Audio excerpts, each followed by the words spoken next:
गोकुळ सोबत गोकुल. कसं आहे, आज आमचा एक मराठा बांधव त्याच्या समाजाच्या अधिकारासाठी लढतोय आणि त्यांची तब्येत ही दिवसेंदिवस खालावत चाललेली आहे आणि हे आम्हाला कोणालाही सहन होणार नाही. आज महाराष्ट्रामध्ये त्यांच्या जीवाला जर काही बरं वाईट झालं, येणारा काळ सणासुदीचा आहे, या सणासुदीला गालबोट लागता कामा नये. आणि आज मला कुठेतरी लाज वाटते की मी या महाराष्ट्रामध्ये राहतो. आज एवढा मोठा मराठा समुदाय त्यांचं प्रतिनिधित्वाची मागणी करतोय. तो काय अनाठाई मागणी करत नाही.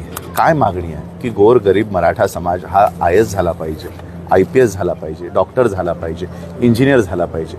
याने महाराष्ट्राचीच प्रगती होणार आहे ना. काय हे या देशात यांना प्रतिनिधित्व मिळाल्यानंतर काय दुसऱ्या देशाची सेवा करायला जाणार आहेत? नाही ना.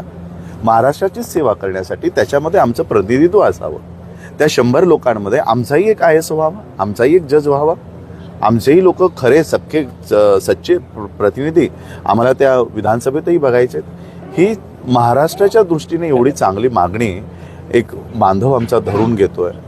महाराष्ट्राने एका रात्रीत त्याने एअरपोर्ट द्यायचे असतील, रेल्वे द्यायचे असतील, कसलेही टेंडर न काढता त्यांनी अडाणीने अंबानीला दिलेले आहेत. एवढे मोठे मोठे निर्णय घेतलेत आणि एक मराठा समुदायाला आरक्षण मिळवण्यासाठी वर्ष झालंय तरी ते खितपत ठेवलेलं आहे. आणि म्हणून माझी महाराष्ट्राच्या राजकारण्यांना, मग ते सत्ताधारी असेल विपक्ष असेल, माझी दोघांनाही हात जोडून मागणी आहे की जरांगे पाटलांची तब्येत दिवसेंदिवस नाही मिनिटोमिनिटी खालावत चाललेली आहे. दर मिनिटाला जे आकडे आज आम्ही बघितले, जे डॉक्टरांनी आता सांगितले, ते कुणालाही अशा आकडे त्यांच्या डोळ्यासमोर येऊ नये. आम्ही स्वतः जरांगे पाटलांना विनंती करतो की थोडं पाणी तरी घ्या.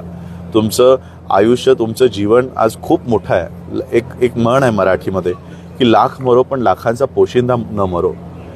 आज लाखांचे नाही कोटी मराठा बांधवांचे, महाराष्ट्रातल्या लोकांचे, मराठी लोकांचे आज पोशिंदे जरांगे पाटील आहे आणि त्यांच्या केसाला जरी धक्का लागला तरी हा महाराष्ट्र सहन करणार नाही.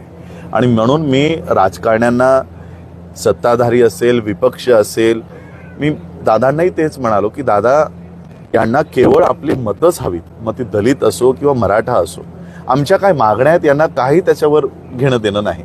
आणि म्हणून किती दिवस मी महाराष्ट्रातल्या जनतेला सांगणार आहे की किती दिवस आम्ही स्वतःला एक फक्त मतं देणारे युनिट म्हणून वावरायचं आहे. काय आम्हाला भावना नाहीत, काय आम्हाला सुख नाही, काय आम्हाला दुःख नाही.